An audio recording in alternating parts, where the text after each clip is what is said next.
everybody, and welcome to the weekly scopes from the 26th of May to the 1st of June. Hi everybody, and welcome to this week's weekly scopes. If you've heard this before, you can skip, but this is just the intro on how I formulate these astrology weekly readings. I use astrology and my intuition to give you advice how you can practically use the knowledge of the stars and the planets and apply them to your life. So my weekly scopes are all based on GMT time and on Vedic Constellational Astrology. So now I'm just going to explain what Vedic Constellation Astrology is and how it differs from Western astrology. So the precession of the equinox is sort of like something that happens in astronomy and astrology, where the Earth's axis undergoes a slow circular motion over 26,000 years, and basically this means that this motion causes a shift in the position of the equinoxes, and also the calculation Vedic and Western astrologies use. So around 2,000 years ago, the tropical and sidereal Vedic astrology signs of astrology were aligned in the same position. So if the sun was in Scorpio in Vedic astrology, it was also in the constellation of Scorpio in Western astrology. But because of the precession of the equinoxes, this has caused a gradual westward sort of like drift of the tropical western signs. So basically these signs and the western signs shift 1 degree with every 72 years. So as a result of this ongoing shift, when Western astrology says the sun is in the constellation of Pisces, it's typically in the constellation of Aquarius. Still, this is because the degree, orb and the date for Western and Vedic astrology are 24 degrees, 24 days apart. So in Western astrology, the sun enters the constellation of Pisces around the 19th of February each year, but actually the sun doesn't arrive into the constellation of Pisces until the 13th to the 15th of March each year, and Vedic astrology takes this into account because it's based on the fixed star positions, and Vedic astrologers use sidereal calculations. So as a result, Vedic astrology takes into account the actual positions of the constellations in the sky at any given time, and also considers the precession of the equinox, adjusting for the shift in the position of the equinoxes over time. But in terms of Western astrology follows the tropical zodiac, which is based on the seasons rather than fixed star positions. Western astrologers also do not directly account for the precession of the equinox in their calculations as well, so this results in slightly different calculations and interpretations that are given whether we're using Western astrology or Vedic astrology. So yeah, as I said, Western astrology uses specific dates, so every year, regardless of where the sun actually is at the sky, the sun moves into Pisces around the 19th of February. So yeah, this discrepancy, this misalignment between the tropical zodiac and the actual positions of the constellations has led to a discrepancy between Vedic astrology and Western astrology. So I consider the actual where the sun and the moon are and where Mars and Venus are at any given time, and this is how I formulate these sort of like weekly scopes. So yeah, thanks for listening to this, and let's dive into this week's weekly scope. So Jupiter makes a quintil to Saturn on the 28th. This is exact at 10:23. Entered on the 22nd of May and leaves us on the 2nd of June at 7:18. So this is the main flavour. So this is subtle esoteric energy. Jupiter's in Taurus, Saturn's in Aquarius. So when Jupiter and Saturn form a quintal aspect, and obviously it's dominating our week, so it's a very subtle week, so it's a good week to just get in tune with your esoteric, more spiritual side. And remember, on my daily scopes are going more into the psychological and spiritual meanings of the aspects, even though I talk about them a bit here, and also give tips on the best things for content creators and creatives to talk and write about at the time as well, so you may want to check them out, the links in the playlist. So yeah, when Jupiter forms a quintal, Saturn, as I said, it creates a unique blend of energies that sort of like can bring about challenges and opportunities. So in astrology, Jupiter is the planet of expansion, it expands anything it touches, and Saturn is the planet of restriction. So subtly we can feel more restricted this week, but positively we can also feel more inwardly ambitious, disciplined, and wanting to work towards our long-term success, especially in areas related to finance, our career in general, and personal growth. We can find ourselves more focused, determined, and willing, and able to overcome obstacles with ease.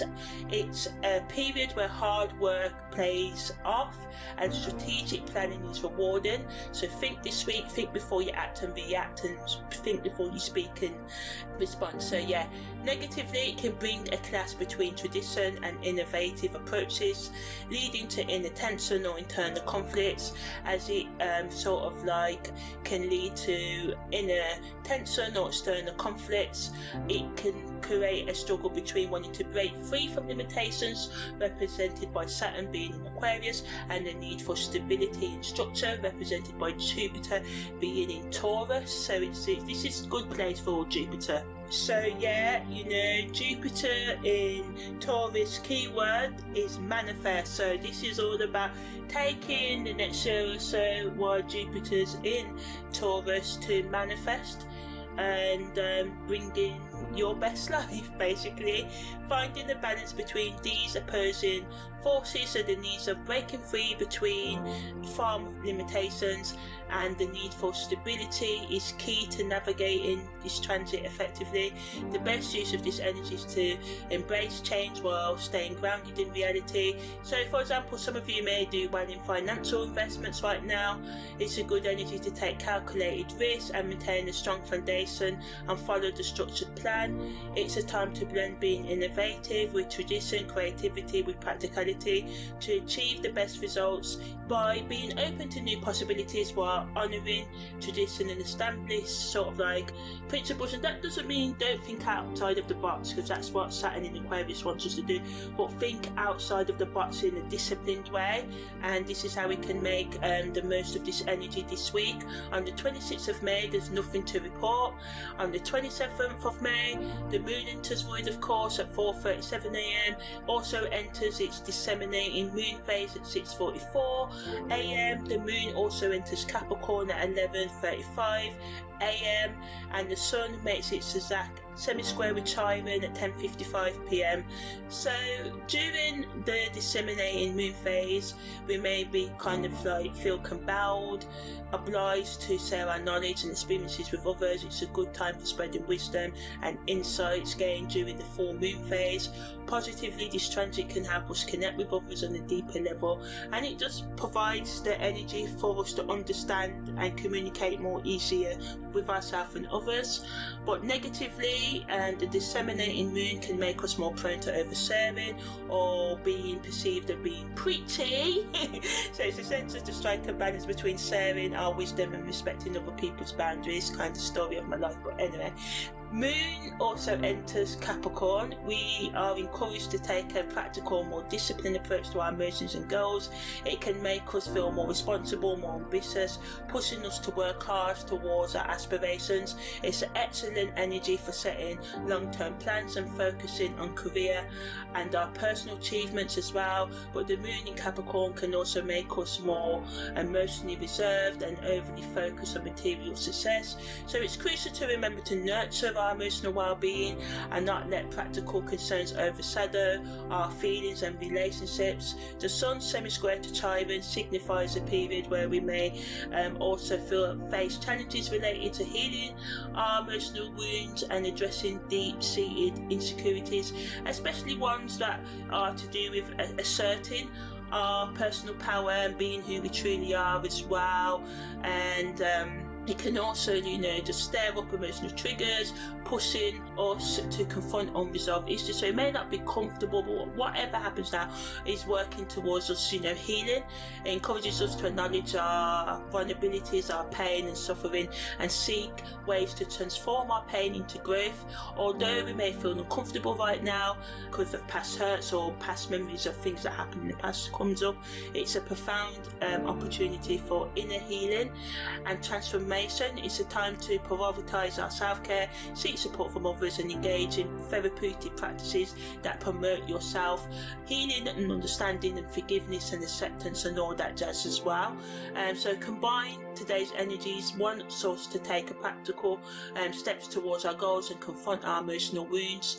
It can be a time where we feel more self-reflective and we're called to balance ambition with looking after our emotional well-being and to navigate challenges that come up with grace and understanding and self-awareness.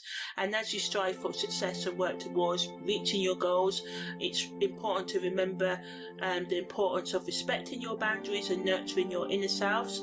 This combination of cosmic influences remind us that growth comes from sort of like integrating being practical, emotional and intelligent, and having lifelong healing intentions, because as I said, healing is a lifelong thing. It's not a day-to-day thing. It can be hard. There'll be times when we take a million steps forward, then we take a billion steps back, sort of thing. So it's all about being gentle with yourself, using your intuition and your intellect, to sort of like help you become the best you.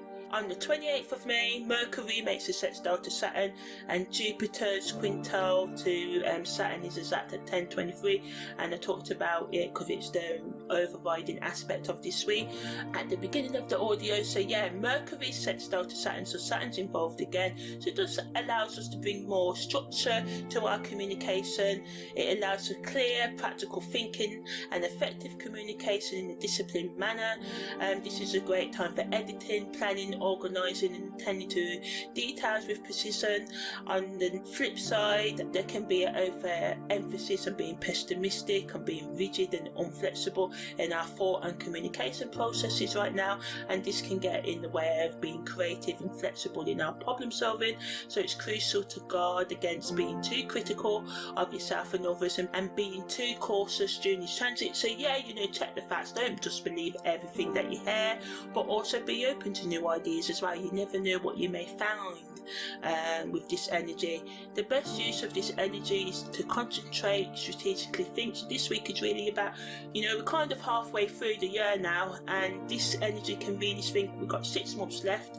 Summer solstice is coming. What work do we want to do now between the summer solstice and autumn equinox? It's never too late to start again. Don't try and rush and do everything. This has been a big stumbling block for me because we can have that perfectionist and tendency. Sometimes we just have to jump right in and learn as we go ahead. So start that podcast, start that YouTube channel. Don't think there are loads of other people are doing it. Don't listen to the negatives of it. Because I believe that everybody has their niche. There's many astrologers on YouTube and off YouTube, and some people will listen to me and find me, but some people may prefer other astrologers, and that's okay, because as I said, we've all got a niche. We've all got people that are more likely to listen to the way that we present and do things. So use this energy to sort of like have important discussions with colleagues, especially when it comes to new or existing business strategies as well, long-term planning and strategic thinking as well, and seek advice from mentors, do your research online, seek out experts to gain vulnerable insights and guidance, and also realise when you're the expert, and give off that advice, in controlled ways, So yeah, remember to stay open-minded and adaptable while using the strengths of this transit to navigate challenges that come up effectively and to achieve your goals, your aims with precision. So on the 29th of May, the moon void of course starts at 11:40 11:48, and the moon also enters Aquarius at 3:37 p.m. Venus makes a semi-square with Mars at 4:06 p.m. Venus makes a semi-square to Chiron at 5:19, and Mars makes a conjunction to Chiron at 6:09.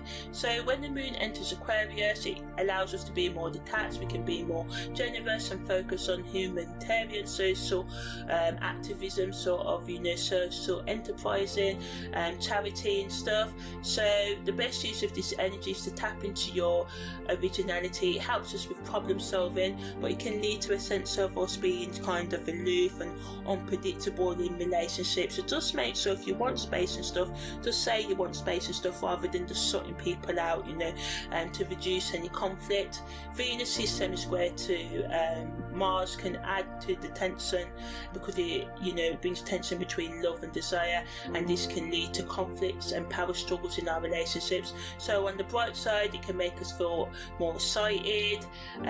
For example, couples may find themselves arguing over different approaches to handling finances or anything else, but ultimately, even though these arguments can be scary, especially if they blow up, whatever comes up now, what you can learn from this is the ability to compromise and deepen your understanding of each other's values. Venus makes a semi-square to Chiron, so this allows us to unearth past wounds in our relationships, and it can cause emotional sensitivity and vulnerability. And while this may be challenging, it also offers an opportunity for healing and growth. So you may be triggered by a partner's offhand comment, promoting a deeper conversation about past hurts and insecurities. Mars's conjunction to Chiron allows us and brings us sort of like in a battle between aggression and a woundedness right now as well. So it's kind of a combative element, and with Venus's semi-square to Chiron and Mars as well, it can add to the aggregation in our relationships. But although it may bring up unresolved anger and frustrations that need to be addressed, you may feel overwhelmed by your workload right now, and you may react aggressively towards colleagues and loved ones due to underlying emotional pain that needs healing. So the best use of this energy is to find a careful balance between being assertive and compassionate, encouraging us to confront our vulnerabilities with courage and self-awareness. And it can be a time of intense inner reflection and transformation if we approach this energy and use it with patience and openness.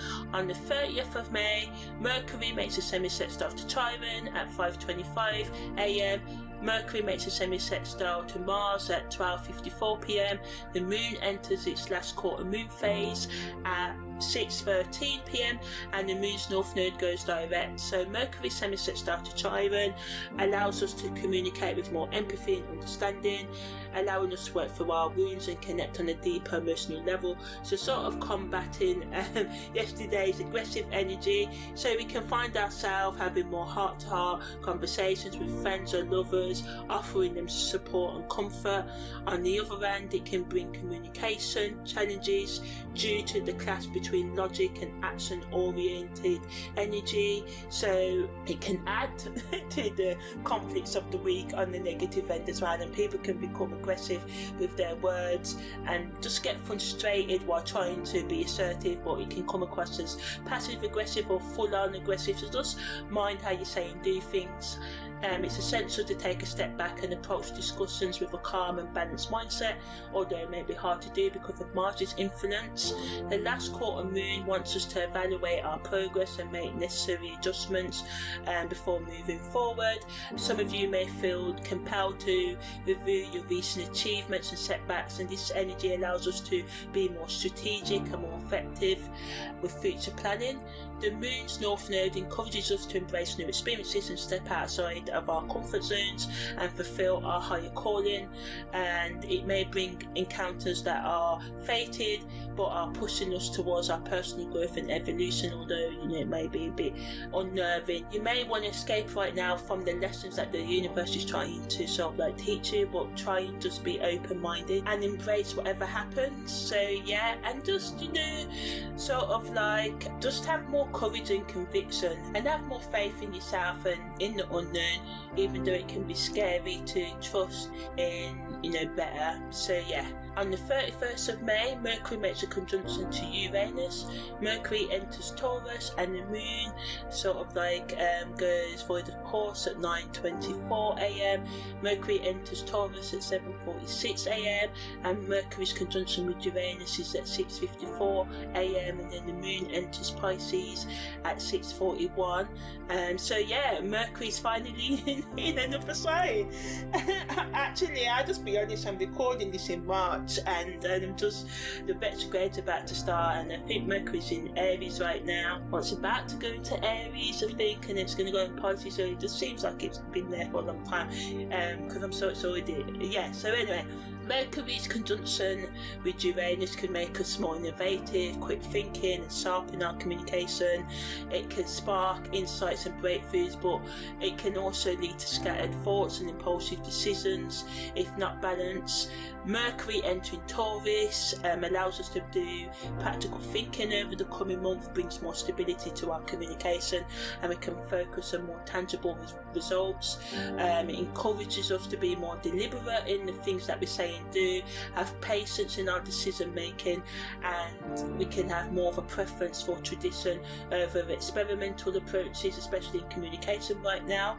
So it's just a good energy to, you know, continue, start writing that book, that pod, you know, whatever it is as well, and just to be more practical with the ways that you say things and take in information and learn things as well. When the moon's in Pisces, it can make us more emotional sensitive, but it increases our empathy and compassion for ourselves and others. It can make us more creative and intuitive, but negatively we can want to escape into our toxic relationships and habits. It can make us more moody and emotionally sort of like overwhelmed at this time. So when we combine these energies, it can be a great time for coming up with innovative ideas, represented by Mercury conjunction Uranus, being grounded in our plans, which is represented by Mercury in Taurus, and be supported and use our intuitive insights and empathy to guide us, which is represented by the moon in Pisces. So for instance, an entrepreneur may come up with a groundbreaking business concept using the energy of Mercury's conjunction to Uranus, and then use the practical energy of Mercury in Taurus to develop a detailed sort of like strategy to implement the ideas that Mercury's conjunction to Uranus can bring us, especially in the realms of social activism, communication, relationships as well. So yeah, and the emotional sensitivity of Pisces can provide the empathy needed to connect with potential customers on a deeper level, ensuring the success of the new venture. So in essence, these transits offer a well-rounded approach to problem solving, decision making, and blending intellect, stability, and emotional intelligence for optimal outcomes in various, you know, areas of our life. So it's just a good, nice energy to take us on to the end of the week as well. So as we go into the 1st of June, the sun's in Taurus, the moon's in Pisces, Mercury's in Taurus, Venus is in Taurus as well, Mars is in Pisces, Jupiter's in Taurus. So we've got a lot of earth and water energy. So a lot of earth energy stabilising our water energy. Saturn's in Aquarius as well. Jupiter's in Taurus. I don't know if I said that because I kind of interrupted myself. Uranus is in Aries. Neptune's in Pisces. Pluto's in Capricorn, and it's retrograde as well. And Chiron's in Pisces as well, and the moon's north node in Pisces. So, you know, we've got a nice blend. It's mostly fixed energy, because Taurus and Aquarius energy is fixed air and fixed earth, and then we've got mutable water energy as well, kind of ruling us over as we go into this month as well. So on the 1st of June, we've got Mars making a semi-sextile to Uranus at 11:07 a.m. Mars enters Aries at the same time. Uranus enters Taurus at the same time. It rarely happens that way, but yeah, like 3 things happening at the exact same time, 11:07, which reduces to the numerology of 9, so endings as well. But yeah, the Sun also makes a quintile to Neptune, so this is a sort of esoteric Saturnic energy. So yeah, Mars' semi-sextile to Uranus brings a blend of energy and innovation. It can make us more creative, courageous, and brings us a desire for change. But negatively, it can make us more impulsive in our actions, and it can lead to conflicts if not channeled effectively. For example, during this transit, you may find yourself taking more bold risks at work, which can lead to positive outcomes if you calculate well. Mars' entry into Aries boosts all our drives, our exercise drives, our physical drives, our sex drives. Can make us more assertive, makes us more confident, and if we use this energy wisely, it can increase our productivity and goal achievement, but it can also make us more aggressive and impatient if not balanced carefully. So some of you may feel a strong urge to take charge of the situation at work and in your relationships, and this can yield positive results through decisive actions, but negatively you can be too pushy and you can jeopardize the newness and these opportunities, so just watch out for that.